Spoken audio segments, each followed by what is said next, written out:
Hi, hello, we are from Aislyn Technology. This project name is UV Sanitizer Box. In this project, we are using Arduino Uno and servo motor and IR sensor and UV light and switch. This is the switch. If you on this switch, door it will open, and we need to keep anything inside. Inside IR sensor detected means UV light it will on. Here UV light it will on.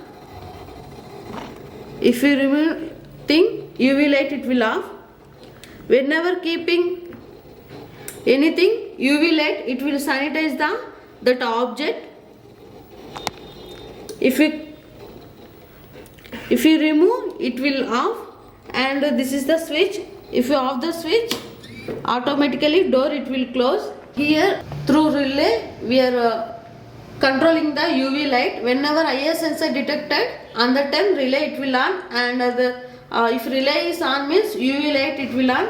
Here servo motor we are using as door purpose. If this switch we are using for the open the door and close the door.